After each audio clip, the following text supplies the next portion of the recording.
Wabarakatuh. Alhamdulillah, bismillah, alhamdulillah, wassalamualaikum ala rasulillah Sayyidina Muhammad bin Abdullah wa ala alihi wa sahbihi hidayah. Amma ba'du, puji syukur kita panjatkan kehadirat Allah subhanahu wa ta'ala. Salawat dan salam semoga selamanya senantiasa dicurahkan kepada baginda mulia Nabi besar Muhammad sallallahu alaihi wasallam. Yang terhormat Ibu Pengawas Pembina, yang terhormat rekan-rekan Dewan Guru dan juga rekan kepala sekolah. Alhamdulillah berkat hidayah Allah pada pagi hari ini kita sekalian bisa berkumpul di tempat ini dalam rangka melakukan kegiatan PKKS atau penilaian kinerja kepala sekolah. Sebetulnya tiga hal yang perlu dinilai oleh pengawas, dan sekaligus apabila ada kekurangan langsung dibina oleh pengawas. Pertama adalah manajerial, yang kedua kewirausahaan, dan yang ketiga adalah supervisi. Namun banyak yang berbeda pendapat ketika ada kewirausahaan bagi kepala sekolah. Nah, sebagai bentuk daripada kewirausahaan bagi sekolah, diantaranya saya mengangkat ini best practice yang saya angkat tentang dari kewirausahaan sebagai kepala sekolah. Karena kewirausahaan itu bukan berarti sekolah memfasilitasi perdagangan ataupun kantin sekolah, bukan sebetulnya, tetapi jiwa usahanya. Yang pertama, orang pedagang itu pasti yakin bahwa pada hari itu akan ada yang beli. Jadi seorang kepala sekolah harus yakin bahwa sekolahnya juga akan diminati oleh orang lain, akan menjadi favorit oleh orang lain. Yang kedua, seorang pedagang itu dia pasti pantang menyerah. Ketika mengalami kemunduran, seorang pedagang tetap akan berusaha bagaimana supaya dagangannya itu benar-benar kembali lagi atau bisnisnya itu kembali lagi normal. Kepala sekolah pun demikian. Bagaimana caranya agar sekolahnya maju sehingga sekolahnya ini menjadi sekolah favorit atau sekolah yang diminati oleh masyarakat sekitar dan masyarakat umum pada umumnya. Nah, seperti itu bukan berarti dagang lain dagang, mau membangun kantin sanes, mau membangun pertanian di sekitarnya sanes, tetapi jiwanya, jiwa kepala sekolah itu benar-benar jiwa seorang pengusaha seperti itu, yang pantang menyerah, yang kuat keyakinannya sehingga bisa berdirinya sekolah. Dan best practice yang saya ambil juga judulnya meningkatkan kepatuhan terhadap peraturan sekolah bagi guru dan siswa melalui konseling Qur'ani. Pertama, ketika saya sampaikan best practice ini di depan guru-guru, ada juga yang guru-guru melakukan protes. Bahasanya kenapa masih meningkatkan kepatuhan? Meningkatkan kepatuhan itu bagian kecil daripada kesuksesan satu sekolah. Satu sekolah itu orang lain mah udah menciptakan karya inovasi. Kenapa katanya Al-Muttaqin baru meningkatkan kepatuhan? Itu paling 2% dari kemajuan sekolah. Tetapi akarnya dari sini. Orang bisa berinovasi, bisa sukses, akarnya ketika dia mempunyai rasa kepatuhan terhadap sekolah. Nah, yang kedua, kenapa melalui konseling Qur'ani, ya, melalui bimbingan Qur'ani? Karena memang latar belakangnya kami SMP IT Al-Muttaqin khususnya karena bentuknya udah Islam terpadu lah gitu. Pasti yang dikedepankan adalah bagaimana cara supaya anak didiknya itu benar-benar akrab dengan Al-Quran. Bahasanya makanya dengan konseling Qur'ani. Kenapa? Karena dengan seperti ini aja pemahaman terhadap Al-Quran. Terkadang kita seorang guru juga banyak, ya, ketika menerjemahkan kalimat fankihu ma qabalakum minan nisa masna wa thulatsa wa ruba', itu menjadi alasan bagi laki-laki gayanya nombor segitu. Kan ada perintahnya. Itu sunnah Rasul. Sunnah Rasul dari mana?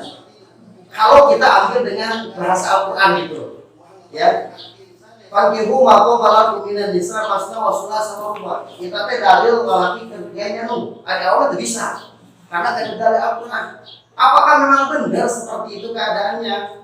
Pertanyaannya, aringannya nyeri istri atau sunnah Rasul kan gitu benar? Ketika orang hayang Sambil belas. saya tadi hoyong saya pandai saya mau.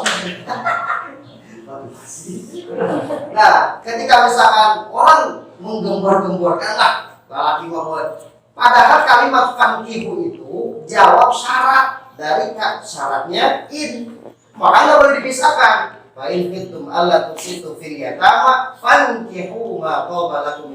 Nggak bisa jawab syarat dipisahkan dengan syaratnya. Contoh begini, kalau mau sekolah pakai sepatu, nyuruh pakai sepatu bukan? Bukan, nyuruh pakai sepatu kalau mau sekolah. Kalau nggak sekolah, jangan pakai sepatu gitu.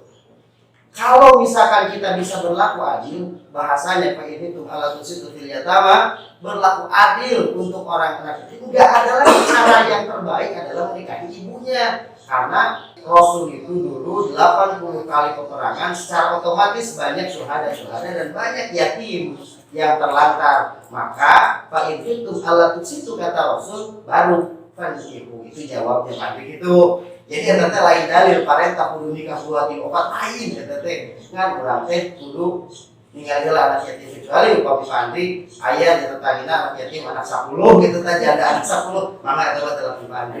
Gitu. Nah ini. Jadi bahasanya konseling Qur'ani karena bimbingan alur dengan Al-Qur'an. Kayak beginilah dalam surat An-Nasr misalkan, idza ja'a Rasulullah wal fath wa ra'aitan nasa yadkhuluna fi dinillahi afwaja fasabbih, kata Allah fasabbih, dan bertasbihlah kamu Muhammad. Setelah orang-orang yang putus Mekah itu orang-orang masuk Islam secara afwajan, secara berbondong-bondong, fasabbih. Bukan fasabbih baca tasbih, bukan ya? Ketika Rasul sudah selesai menaklukkan kota Mekah, kata Allah fasabbih bihamdika fasabbih bihamdi rabbika wastaghfir. Bukan berarti setelah Rasul beres perang menaklukkan kota Mekah, Rasul duduk ambil tasbih fasabbih subhanallah. Bukan. Seperti itu. Fasabbih itu apa? Tata kota Mekah setelah kamu taklukkan, kata Allah begitu. Tetapi tandanya bihamdihi, dengan adanya arahan dari Allah, jangan kemauan sendiri supaya menjadi nilai ibadah. Itu intinya.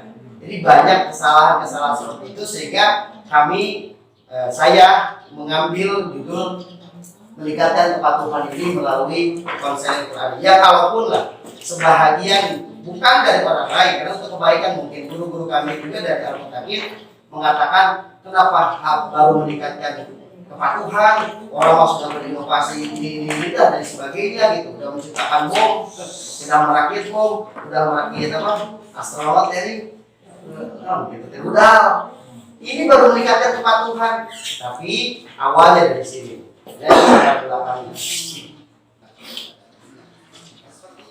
Yang menjadi latar belakang masalah kenapa kepatuhan ini perlu ditingkatkan.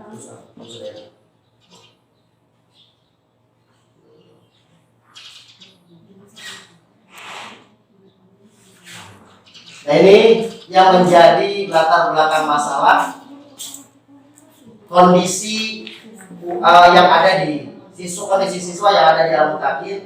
Di antaranya inilah yang saya angkat. Sebetulnya masih banyak kondisi-kondisi lain.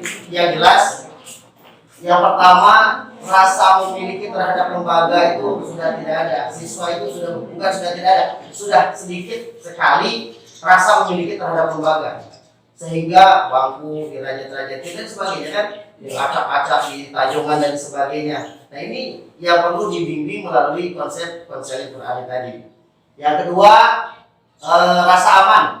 Mereka lebih baik tinggal di rumah atau ketika belajar juga mereka lebih baik keluar dari pelajaran, ikut belajar untuk satu pelajaran ini misalkan gitu. Nah ini yang menjadi latar belakang. Atau tidak masalah, artinya cuek terhadap pembelajaran. Terus lagi jaraknya yang memang jarak tempuhnya jauh, kebetulan Al-Muttaqin menurut angkotnya banyak dacan gitu. Terus juga dari ekonomi masyarakatnya juga memang ya identiknya yang nama kita itu working itu identiknya dari menengah ke atas. Tapi kita mah enggak, dari menengah ke bawah, ya atas itu dari khidmat murid kayak itu. Ada bahasanya gini, orang itu rata-rata kalau biaya mahal menjanjikan bahwa sekolah itu bagus. Tapi sebetulnya tidak seperti itu juga, gitu ya. Tidak seperti itu juga. Oh, ini harusnya biayanya masuknya 45 juta, pasti sekolahnya bagus. Kan kita mah jalan mama nasibnya udah ditentukan, benernya. Kalau saya jadi di hotel, setiap kita mau udah ditentukan nasibnya. Cuma kita mau menjalankan skenario yang udah diatur oleh Allah. Dan supaya skenario itu bagus, maka Allah diberikan bekal untuk kita berakting di hadapan Allah. Lu miskin, kurus kos lu miskin gitu kan. Lu berhak, lu kos lu berhak. Pejabat, lu kos pejabat, nyerap benang. Kata anak Allah ke hati sana kembali. Dan yang terakhir itu sebagai latar belakangnya adalah malas bekerja. Gitu.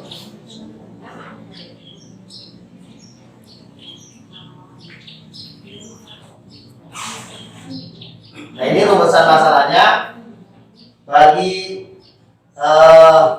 menentukan apakah memang konseling Qur'ani ini berdampak baik untuk meningkatkan kepatuhan, maka saya ambil rumusan masalah bagaimana keberhasilan penerapan konseling Qur'ani dalam meningkatkan kepatuhan terhadap peraturan sekolah di SMP Terpadu Al-Mutakin ini. Dengan tujuan pertama bagi siswa meningkatnya kedisiplinan. Karena yang dapat tasawufilah baru dapatnya tasawufi. Apalagi dengan adanya seperti ini, pandemi seperti ini. Kalau cek aki-aki itu udah nomor api lah itu namanya teh konflik IT gitu ya. Gitu ya. Jadi ketika barangkali ketemu teh hanya bukan dengan guru lagi gitu.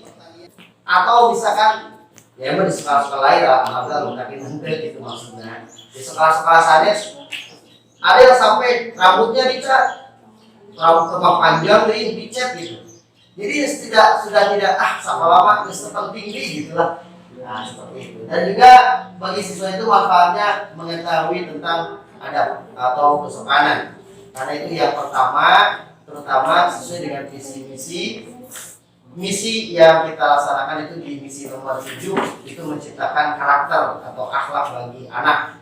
Itu nomor 7-nya misi kami itu menciptakan akhlak anak, karena namanya akhlak itu kan berarti habitual action ya. Namanya akhlak itu kebiasaan yang udah biasa kita lakukan itu jadi akhlak. Maka begini, kenapa Rasulullah diutus untuk menyempurnakan akhlak? Kan gitu. Innama bu'itsu liutammima makarimal akhlak, atau Rasul itu menyempurnakan akhlak. Kenapa akhlak yang disempurnakan? Karena kebiasaan Rasul dari kecil itu selalu mendamaikan orang. Karena sebenarnya yang ada bikin batu, mengumpulkan batu, ngehiji-hiji batu gitu. Maka dibekalilah visi oleh Allah dengan kalimat tauhid, ya, dengan kalimat tauhid dengan lafaz la ilaha illallah. Kalimat la ilaha illallah itu sendiri kan untuk kita umat Rasul, ada hadis Rasul maka akhir kalam ini la ilaha illallah dakhala jannah. Siapa orang yang memang mengucapkan di akhir kalimatnya la ilaha illallah itu masuk surga, bukan mengucapkan sebetulnya. Orang yang membuat persatuan dan menjadi tim sukses untuk bersatu. Bagi guru menunjukkan etos kerja dan tanggung jawab yang tinggi. Adapun untuk sekolah mencapai iklim dan budaya sekolah yang nyaman, dan untuk saya pribadi informasi dasar untuk mengadakan penelitian lanjutan. Yang kebetulan alhamdulillah benar kamu tahun itu biasa sasarannya nggak ada mampu dua gitu. Tapi sasaran se Indonesia kita mampu menunjukkan tes diklat. Kebetulan diklatnya kita tes Indonesia di Pusdiklat, dan dia mengambil inisiatif untuk membuat buku. Nah, nomor terbit deh gitu. Kita aja begini untuk dijalankan nih. Nah ini kajian pustakanya.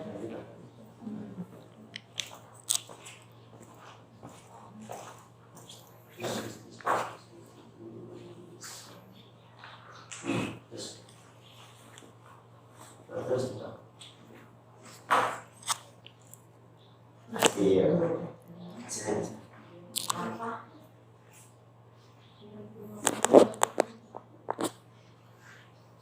Nah ini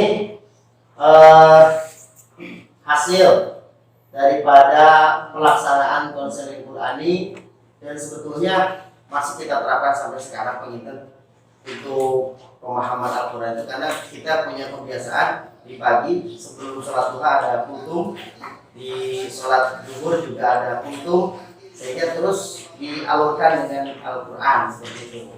Tapi tetap ayo ngawara yang depan di lah bukan dramanya, cuma kita wajib ke depan lah ya pasti. Nah, udah inilah itu hasilnya seperti itu. Ketika tingkat kepatuhan bagi guru, ketika tingkat kepatuhan bagi siswanya. Dan kesimpulan akhirnya ternyata konseling Quran ini memberikan pengaruh besar bagi warga sekolah agar menjadi pribadi yang patuh dan taat terhadap peraturan sekolah. Jadi sarannya muliakan Al-Quran dan ingat selalu adabnya. Dan yang terakhir sekali bagi sekolah tinggal meningkatkan fasilitas. Itu aja sih sebetulnya. Jadi anu larasmah itu ketika anak itu ada adab dan kesopanan itu akan mempunyai perbedaan dengan sekolah-sekolah lain.